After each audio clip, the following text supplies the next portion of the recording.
Welcome to another edition and another week of Let It Be Known. I am your host, Stacey Brown. Peace and love, everybody. I'm your co-host, Neil Anderson, and we have a lot of headlines to get through today. And joining us this morning is Dr. Melina Abdullah from Black Lives Matter Grassroots, and we're going to talk about the latest Department of Justice investigation into Black Lives Matter. And that's Black Lives Matter Global, right? That they're investigating, But not we're going to get grassroots. into it. We're going to get into it when she joins the show. Okay, so maybe there's a switch from last week. No, we're just oh yeah. Because the last we knew that Black Lives Matter Grassroots were not being investigated. We'll talk about it when she joins the show. All right, let's get into some other news. Former President Barack Obama is encouraging voters to elect Democratic governors in Virginia and New Jersey in races this Tuesday to rebuke Donald Trump 10 months into his second presidency and a year ahead of the midterm elections that could reshape next year's midterms. Obama's appearances Saturday for Abigail Spanberger and Mikey Sherrill contrast with Trump spending the weekend, of course, just abusing taxpayers' dollars at Mar-a-Lago. He left his Republicans, Winston Earl Sears in Virginia and Jack Ciattarelli in New Jersey, to campaign all by themselves. Y'all got his back and he don't have yours. And that is the bottom line. And this comes, folks, as Democrats lead Republicans right now in several polls in the fight for Congress by 8 points. It's the largest lead for either party on the congressional ballot since the 2018 midterms. The Democrats once had just a razor then 1 point edge back in March, 48 to 47%. So now they are widening as Trump's popularity fades.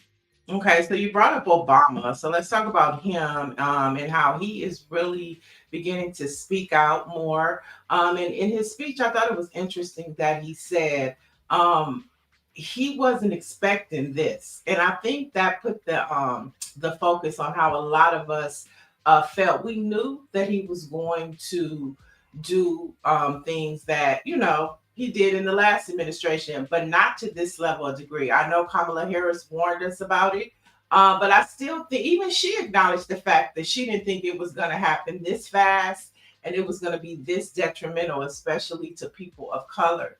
And so now we're seeing that it's going to take everybody that has a heart, that has compassion for democracy and the future of this country to step in and step out and speak up. I just don't understand the statements from people like Barack Obama that say, I didn't see this coming. How did you not see it coming? These guys have been. Well, that's not what he said. That's not what he said. He said he wasn't expecting it. He wasn't expecting it to happen. Yeah. How do you not expect it? Same thing. How do you not expect this level of degree? These animals have been in their little cage for years, plotting like mad scientists. They put out Project 2025 long before the election. How do you not expect this? Is my question. Because as a participant of civics and a participant of how this country was moving forward, what Donald Trump has done is unprecedented as a president. And so as a former president, I could see him saying, what is happening is unprecedented. You don't expect them to go balls to the walls like this. I'm not saying right or wrong. I'm just saying that I can understand the context of what he was saying. I'm not arguing with you. It's Obama. It's people like Obama. As a former president, it just tells me, it signals to me how out of touch he must be. How do you not expect? This is why I believe we're in this mess in the first place, because you got all of these, tight-collared Democrats. Oh, we can't do this. We can't do that. And here's the other thing. Donald Trump had a test run in 2016 to 2020. He had a test run. How do you not expect this? And then you knew how dangerous this guy was when they indicted him and convicted him and threatened to throw him in prison. And then you say, oh, you can have the office back. What the heck you think he was going to do? Yeah. I mean, it's there's a lot of reasons why, reasons why people didn't vote. There are reasons why politicians aren't living up to the moment. There are a lot of reasons why for this Mhm. bad situation that we're in. Oh yeah, I'm Um, not blaming. Believe me, I'm not blaming Barack Obama. I'm just saying that it signals to me that he's not as in touch as some like to think he is. yeah, that That's goes, all. yeah, I'm not that goes blaming him. across the board. Oh, Yeah. it does, without question. Like I said, I have no good words for that man. I have no good And words. we can blame politicians, but we also have to blame the people too. The people who don't vote, the I people don't blame them. who pay attention to their social media handles more than what's happening in their local communities. So I think there is a blame that goes around the table, and it falls on politicians, but it also falls on the people too. Yeah, and every time you say that, voters, I first of all, folks have been finally convinced for the most part. There are folks who I should say this. There are folks who are saying now, for the most part, they realize now, especially under Donald Trump and this era of Donald Trump and MAGA, their votes are not even mattering. There's many people who believe, I'm among them, that Kamala Harris won that election last year, but we'll never know. We will never know. Well, I There's mean, there are people who thought Al Gore won. There are oh, people who right, thought Hillary Clinton won. I mean, right. yeah.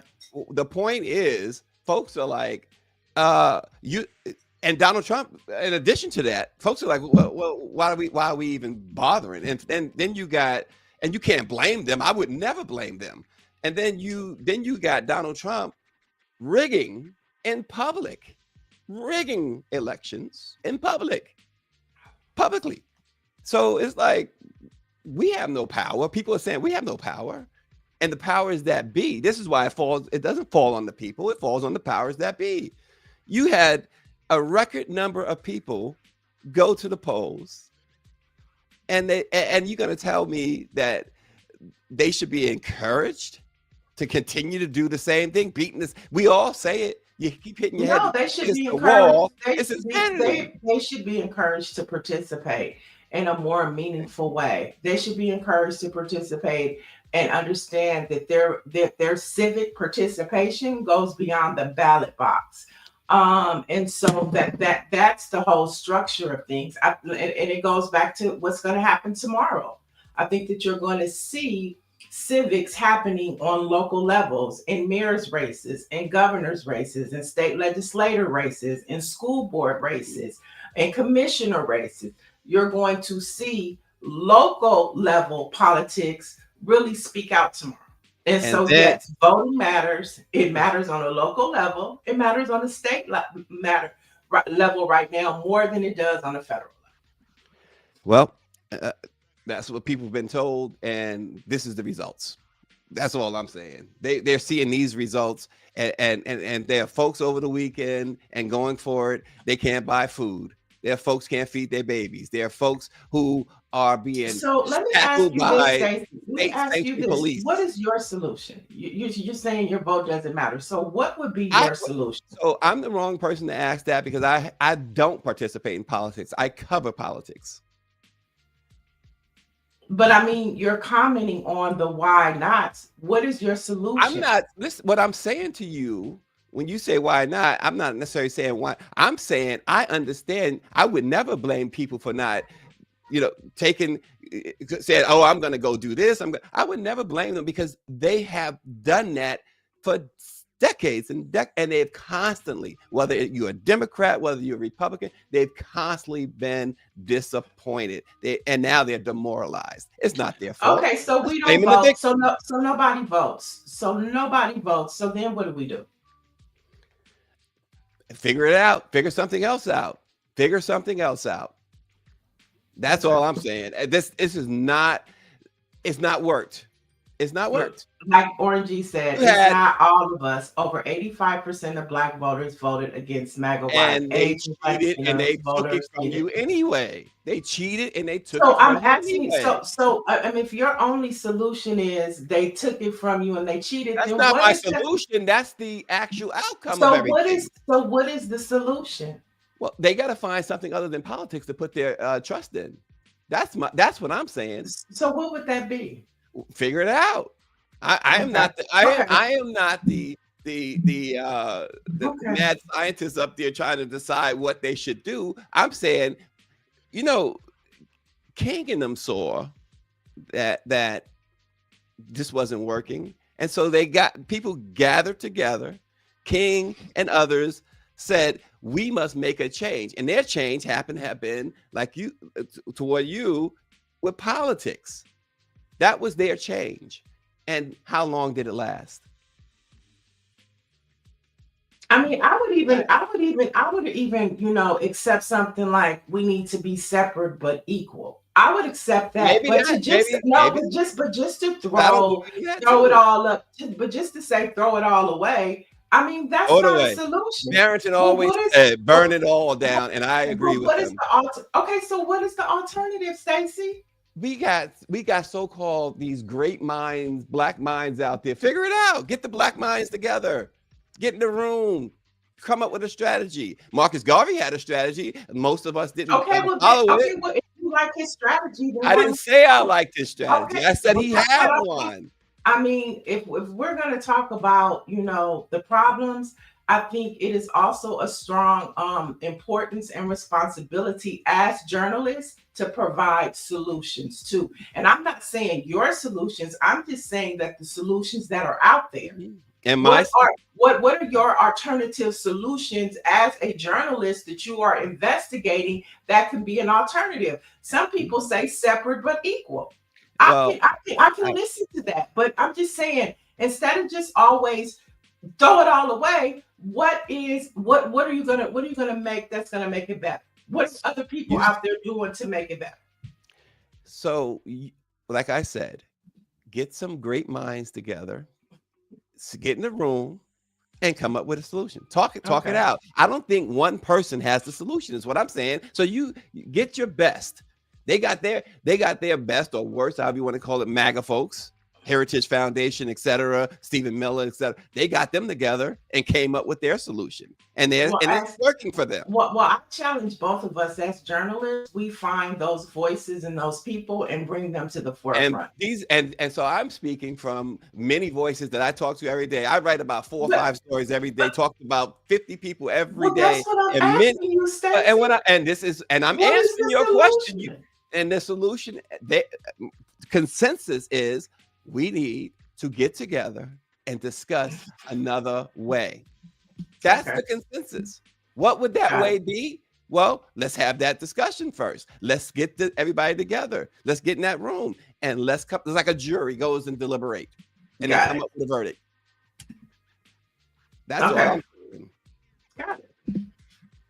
Um, Detroit could see the first black woman mayor in the majority black city's history, as City Council President Mary Sheffield leads the race several points ahead of local religious leader Reverend Solomon Kinlock Jr. of Triumph Church. So she is on the verge of making history. Very enthusiastic woman, and has been in the fight uh, at City Council, and now she wants to take the reins and run the city. We'll see what happens tomorrow. Yeah, she's definitely projected to win. I've been talking to her office actually about coming on to the show. They're coming on to the Shade Room on Thursday, trying to get them to come on over here. So they're already like feeling like they got this in the bag.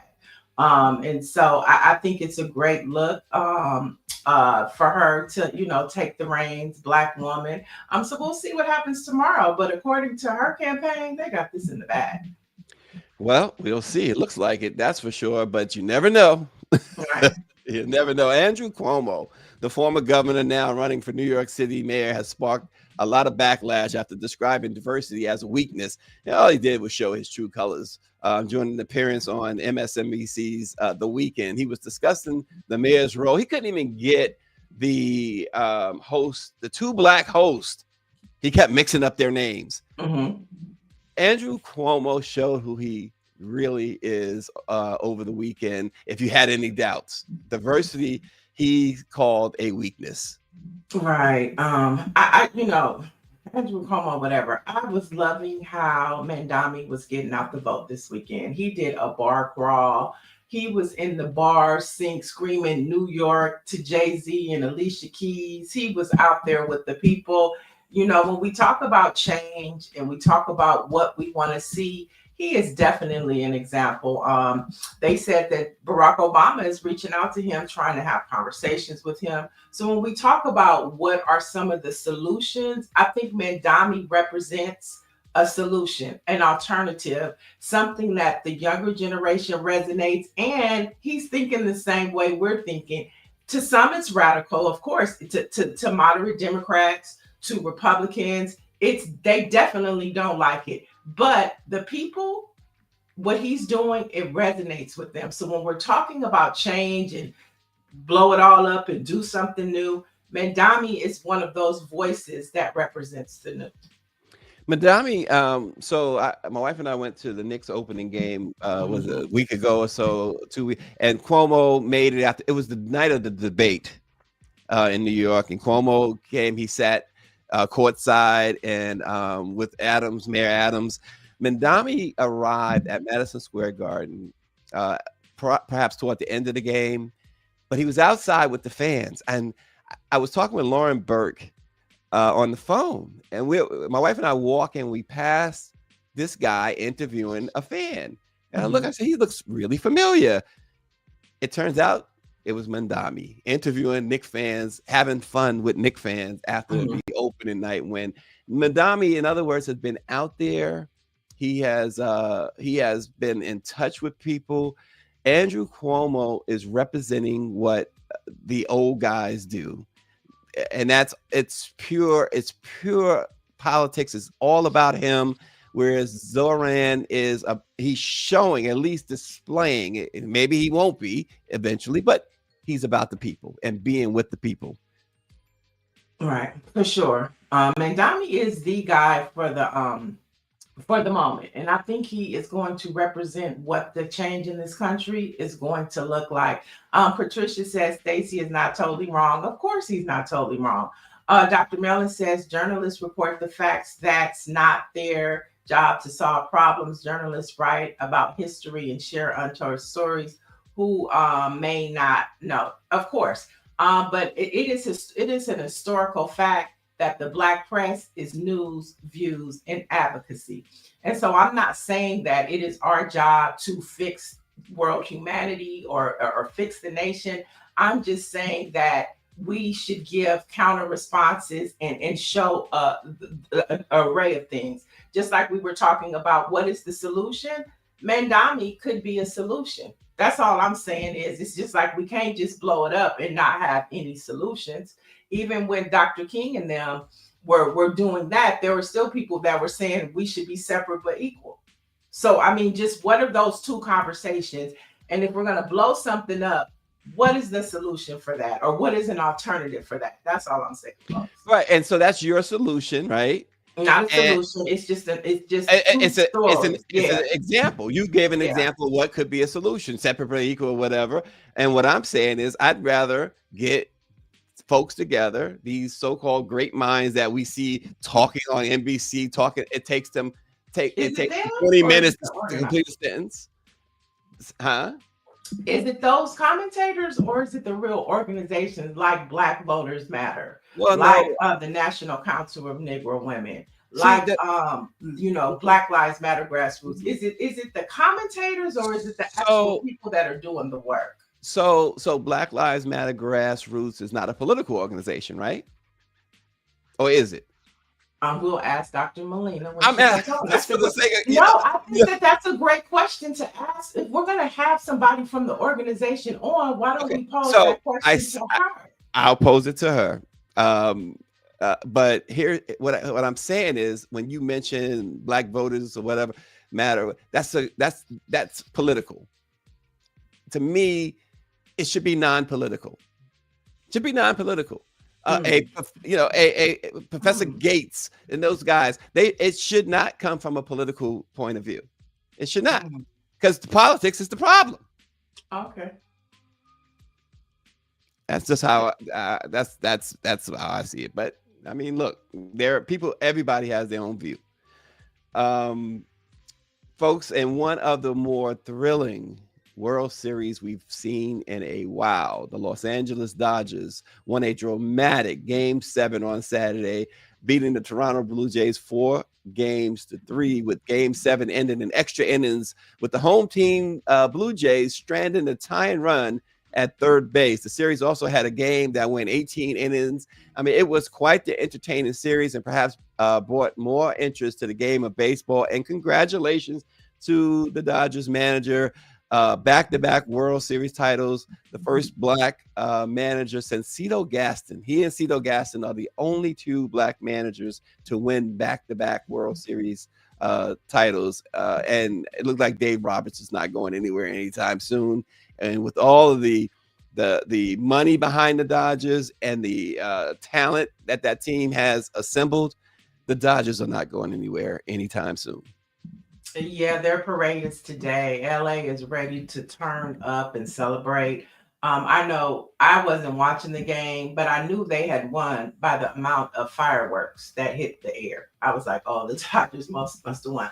But another story that's coming out that's trending is Magic Johnson, 16 championships across 3 sports as a player and an owner. I mean, you have 3 MLB, 3 wins with the Dodgers, 10 wins with the Lakers as a player and owner, 1 NCAA at Michigan State, a WNBA, okay, 1 with the Sparks, and a soccer MSL Cup as an owner. And so Magic Johnson has just dominated the sports industry. And so a lot of people are just applauding him and his leadership and his love for the Dodgers as well.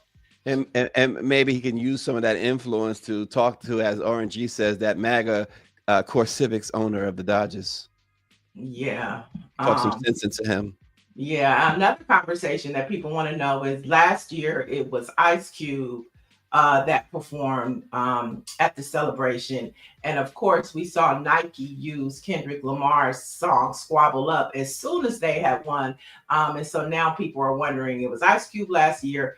Is Kendrick Lamar going to hit the field and sing Not Like Us? Well, the Dodgers did use that song that Squabble Up.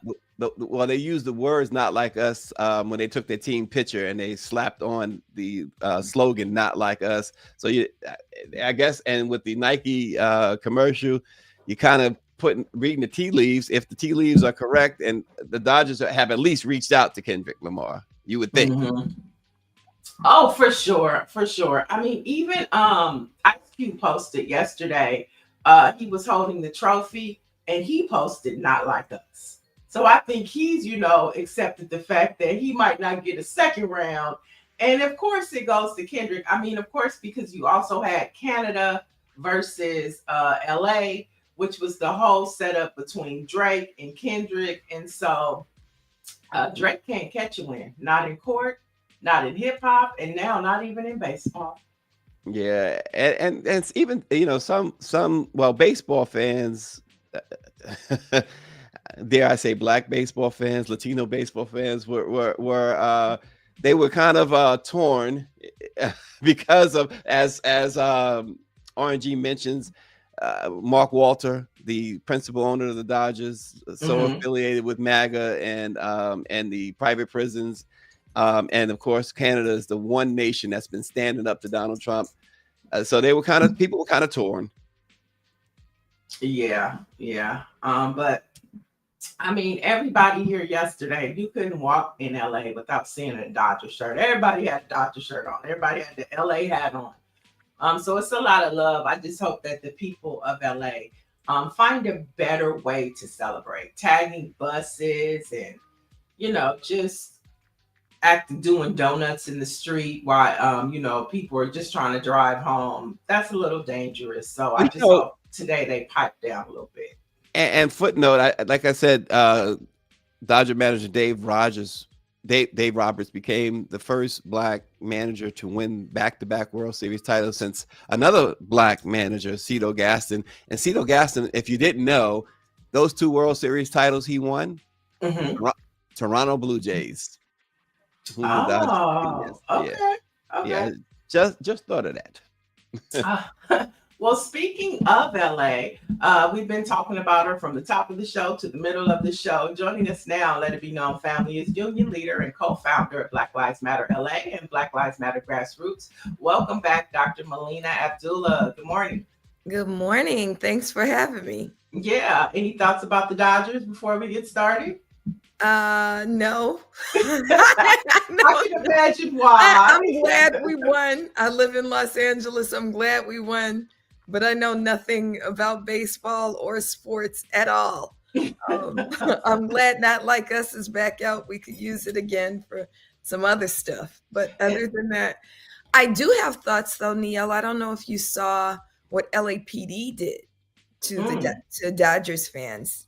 Did you see tell- that? mm-mm. LAPD was unleashed on Dodgers fans, Mm. which reminds us how important it is to have strong leadership in a city. So, where you have mayors like Brandon Johnson in Chicago protecting its citizenry from rogue law enforcement, from police, abusive police, here in Los Angeles, unfortunately, I believe that our mayor is running to the right, and Wow. LAPD was unleashed on Dodgers fans. There's video of Yeah. um, police on horses brutally beating Dodgers fans who are simply celebrating Mm. a historic win, beating them, just taking batons and beating Dodgers fans. So this is really terrible. So I don't know much about the game. I do know a lot about what's happening in our city. Mm. I guess you can only say, and it's not a big consolation, but it is some consolation that good thing it wasn't ice. Yes, It's yes, terrible. But you said the mayor, you see the mayor as moving right. I do. And I think Black Lives Matter Los Angeles and I in particular have been a little bit tentative about being critical of Karen Bass. Mhm. But we're at this point, and one of the reasons that I want to disclose, like Karen, I call her by her first name most of the time, because not just because her name is Karen, but because she's been a dear, dear friend since 1996. And when I say dear friend, I don't mean like I kind of know her. I Right. mean, she was there for the birth of my children. I mean, I was there when her father died, when her daughter died. I mean, we've organized together. And so many of us, especially in Black organizing community, were extremely hopeful when she was elected, even though we'd kind of gotten a indication that she wouldn't be as progressive as we hoped she'd be, because she had a track record in Congress of not being very progressive. But what we've seen, especially with challenges, is her running to the right. So the last time that she ran, she was challenged from the right. And instead of saying, okay, well, my base is progressive community, she's actually been competing for those right wing votes. Wow. And we see that with her pouring into LAPD, despite the fact that Angelinos have said we want to pour into things like housing and mental health resources and libraries and what the young people are calling third spaces, right? And she's instead pouring more money into LAPD, reappointing people to police commissions who are absolute avowed Zionists. And it's really, really terrible and disappointing. And our call is for her to do what's right and gather some inspiration. It's not often that I praise elected officials, but what I see coming out of Chicago is a completely different model. And Brandon Johnson is someone who's quickly earning my respect. I know they've known him in Chicago a long time. He's a former teacher, but his Mhm. courage and willingness to stand up and stand staunchly on the side of Chicagoans is something that I think we yearn for here in Los Angeles. We were talking a little bit early about journalism and how Black press plays a role in news, views, and advocacy. And I'm bringing that up because as we're talking about Karen Bass, I've seen Mayor Bass work with BLM grassroots, like, for example, the LA Sentinel.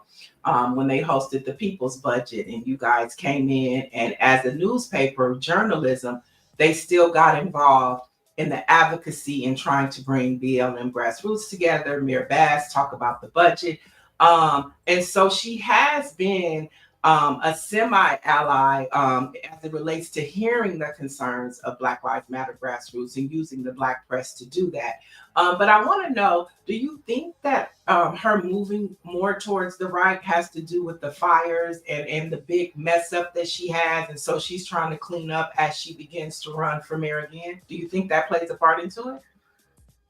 We could say that if it were fresh for 2025, but we know that one of the things that's different about her than the previous mayor, who, we had a whole chance about Eric Garcetti and were able to block him from being appointed to the Biden administration. We had demonstrations in front of the mayor's mansion every single day until he was blocked, right? Mm-hmm. One of the things that's different is what you're pointing out, Neil, is that Karen Bass gives us access.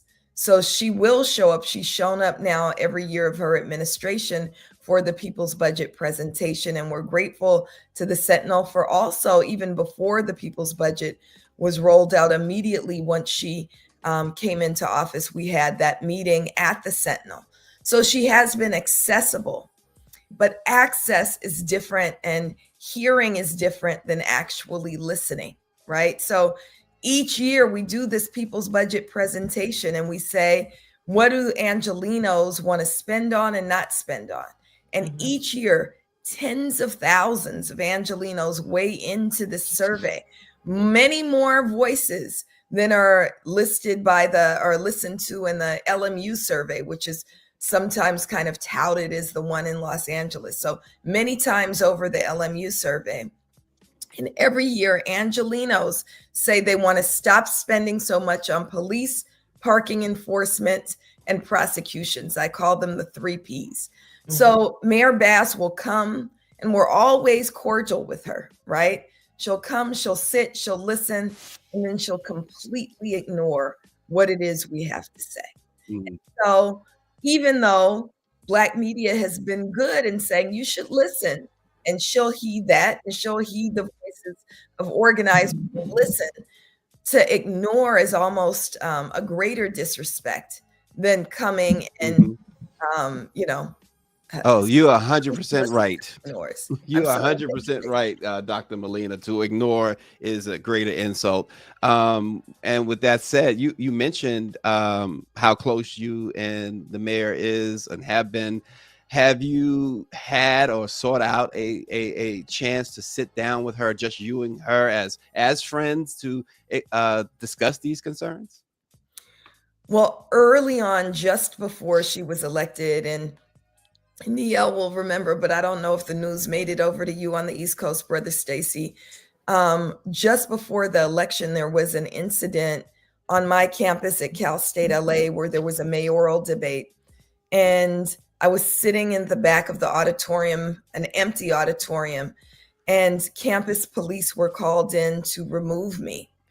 And they brutally dragged me from my seat. I still don't have full mobility in my left arm and shoulder because of it. They stretched me from all 4 limbs, and Karen Bass was on stage, and I was yelling to her to help, and she ignored it. And so that was the first indication that she was going to ignore us. And so after that happened, as my friend, because I was hurt, right? Physically, but also my spirit was hurt. She did come over and she sat on my couch and we talked. And I don't believe she was being honest. She said that she didn't know that was me. And I don't know, how many Black women professors she thinks there are at Cal State LA. I feel like my voice is pretty distinguishable even if she couldn't see. And we've been friends for 20 something years. So I didn't buy it, and we haven't had one-on-one conversations since then. That was 2022, I believe, 2022. Wow. All right. So you mentioned Not Like Us. And I think that is a perfect segue into talking about the Department of Justice charges against the Black Lives Matter Global Network Foundation. You released a statement. Black Lives Matter Grassroots, Black Lives Matter LA has released a statement, but we thought it was important for you to come on and allow you to respond to the charges that the Department of Justice has re-engaged against the Global Network Foundation. And I'll let you respond. Yeah, and thank you for inviting me to talk about that. So one, they not like us, right? The Global Network Foundation is not part of the movement. The Global Network Foundation, the people who run it, are a bunch of thieves who stole our resources, platforms, and good name. So Black Lives Matter Grassroots is a completely separate entity. It's the original form of Black Lives Matter. We have 52 chapters all around the world. We do the boots on the ground work to organize for Black freedom, organize for Black lives. We are behind, exposing what happened in Mississippi with the Goon Squad, and demanding justice in the name of Trey Reed, who was lynched on a college campus. And, tomorrow we're mobilizing to Lubbock, Texas for Erskine Jenkins, who was killed there almost a year ago. That's the work that we do. We mobilize for now 12 years for Black Xmas. So I'm glad that people are saying we're going to boycott white capitalism. We've been saying that for 12 years in honor of John Crawford, that during this period from Black Friday to January 1st, we build Black, buy Black, bank Black, and divest from white supremacy that keeps us oppressed, right? So this is the work of Black Lives Matter Grassroots. The Global Network Foundation, which is under federal investigation, even though they deny it, right, has nothing to do with us. In fact, we tried to sue them for the return of our resources in 2022. And in 2023, we were blocked from even getting a day in court. So they not like us. That said, even though we may feel a sense of validation, we got to remember who's investigating them, right? That the Trump administration is pure evil, or my mama would say pure D evil, right? And they're evil. And we have to make sure that we kind of kill any semblance of ego in ourselves, even though we might feel validated by this investigation. It's the enemy of my enemy is not, especially in this case, my friend. So we are not taking delight in the federal investigation of the Global Network Foundation. We do say this offers a renewal of the possibility that they step in and do the right thing and return the money, the platforms, and the name of Black Lives Matter to the movement on the ground. Return it so that we can do the righteous work that's absolutely necessary, especially in this moment of rising fascism where they're catching a piece of it. They thought we'd be the only ones catching it, right? Because we're actually doing something, but they're catching a piece of it. So return it so we can do the important work of moving on the ground. So that's what we have to say. And we also know that we're not exempt from Trump's witch hunt. A week before, he just said he is unleashing I think he used the term, the full weight of the federal government against the Black Lives Matter movement. And so they're investigating them now. It doesn't mean they won't come after us. Right. Yes, that's I love how you put it, because I've always agreed with that saying, the enemy of my enemy is my friend. But in this case, like you said, this is not your friend. This is in no way not your friend. But Um, just to reiterate, and I'm glad you said it, and I hope people heard you, but I want you to reiterate the original Black Lives Matter is Black Lives Matter grassroots, correct? That's right. So Black Lives Matter grassroots is made up of the organizers and the chapters that started heeding the call when Trayvon Martin's killer was acquitted.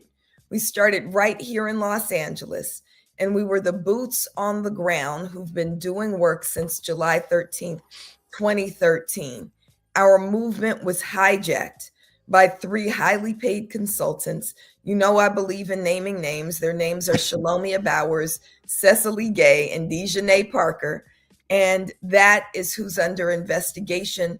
They are not part of Black Lives Matter grassroots, nor have they ever been. Mhm. I think it's really interesting, and you brought it up, and it really popped in my. It was like a light bulb moment that Black Lives Matter grassroots continues to do the work of calling out police violence against Black and Brown and people of color. Meanwhile, the Global Network Foundation intentionally decided to move away from the mission and focus on Black joy. I wonder how much joy they're having now. But talk to us about there's an election tomorrow. You guys are highly involved in helping get out the vote and to say just letting people know civic participation. Talk to us in your mind from Black Lives Matter grassroots perspective. What's at stake as we look at what's happening across the nation with elections tomorrow? So it's hugely important that we get out and vote. And from the beginning, but really in 2016 and 2020, we said that what we need to do is vote and organize. And so we've been a part of mobilizing Black voters, especially through every election. But we also say that you can't only vote. You can't only go to the polls and say, I did what I need to do. Right. So here in California, we haven't come out as an organization saying that, but members within Black Lives Matter Los Angeles and many of our chapters are saying we have to vote. There's a ballot proposition, Prop 50. We have to vote yes on Prop 50. Black Lives Matter has not endorsed one way or the other. Black Lives Matter grassroots has not endorsed one way or the other. But we do say we got to get out and vote. In Alabama, there's a huge operation in Alabama that's partnered with Black Voters Matter, mobilizing the Black vote in Alabama.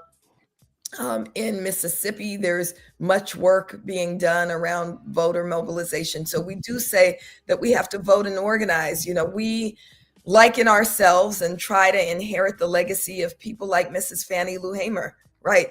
You can't say you love or call Mrs. Fannie Lou Hamer's name and then not go to the polls. So we go to the polls, but we also know no oppressed people have ever simply voted themselves into freedom. It's voting and organizing that's essential to what we do.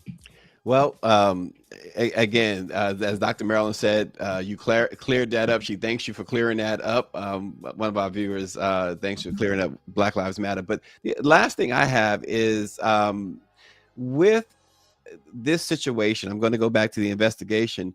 With this situation, has anybody reached out to you guys? Well, let me ask it this way: how many people have reached out to you thinking that you guys were under investigation?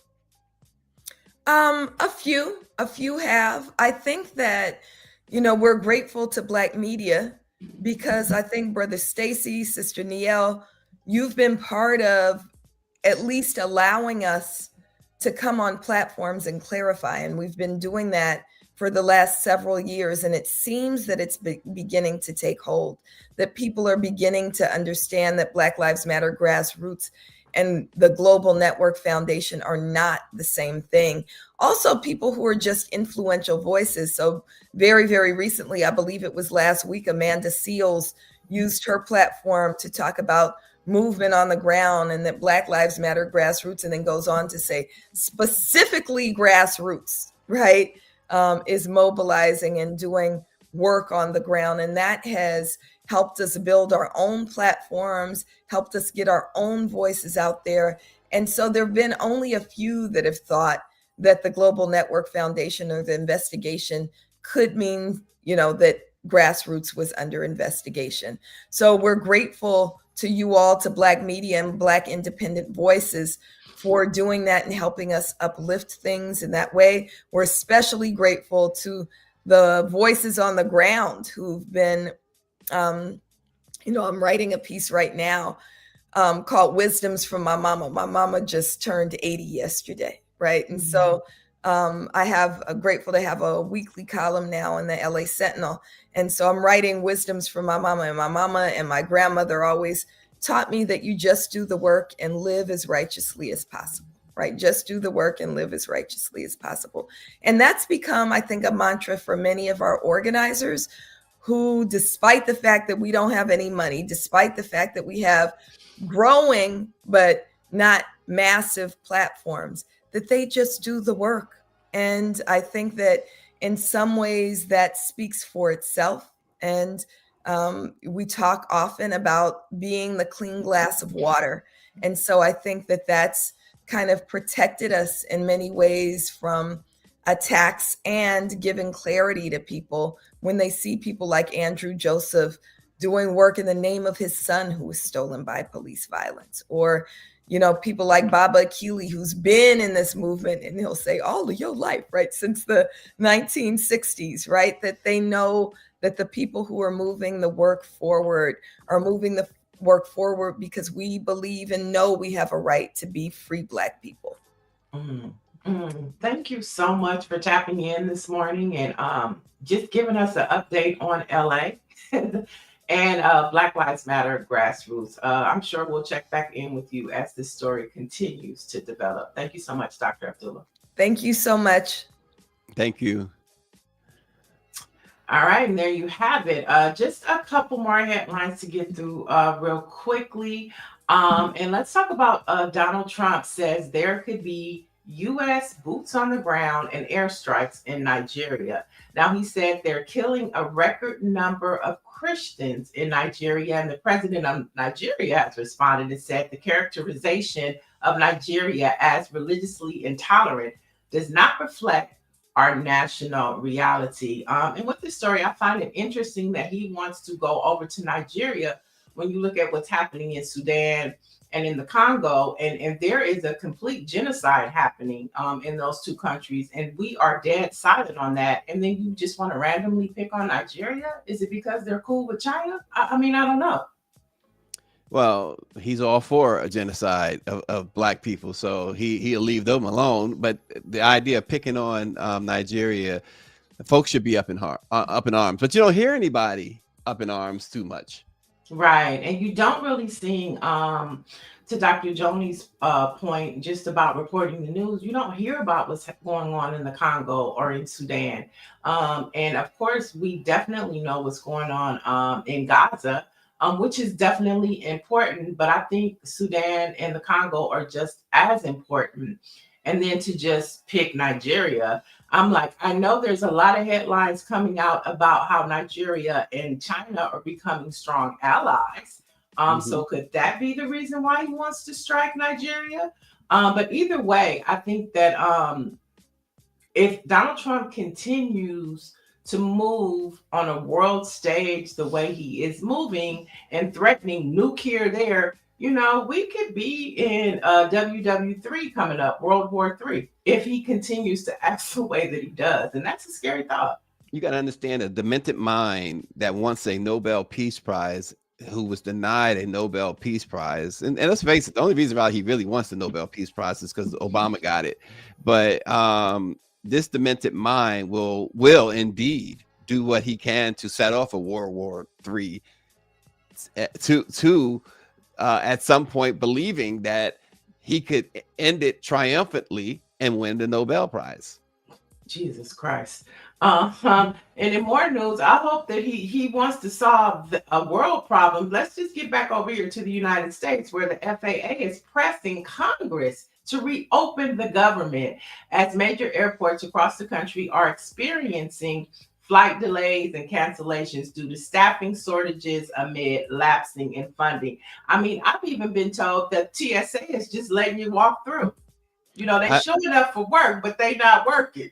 Yeah, I've been told the same thing. In fact, I saw an air traffic controller, and I forget which platform he was on, an active air traffic controller, saying that, you know, it is what it is. We as far as people manning the skies, we some of us are, some of us aren't.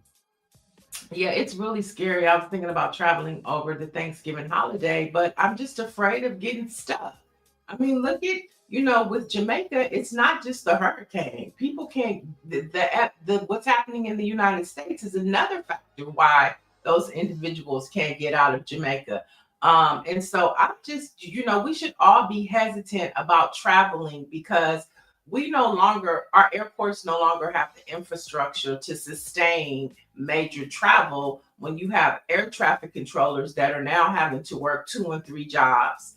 And Jasmine Crockett, we were just talking to her last week, and she was telling us about how the air traffic controllers, the planes just represent dots, right?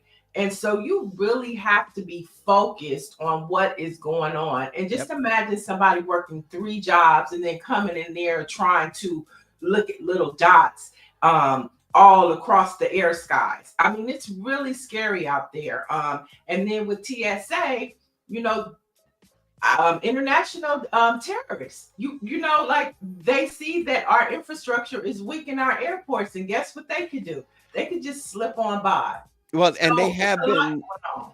yeah, and they have been loosening requirements and security measures with TSA this year under Donald Trump anyway. So and now you're not paying them. They're not, like you said.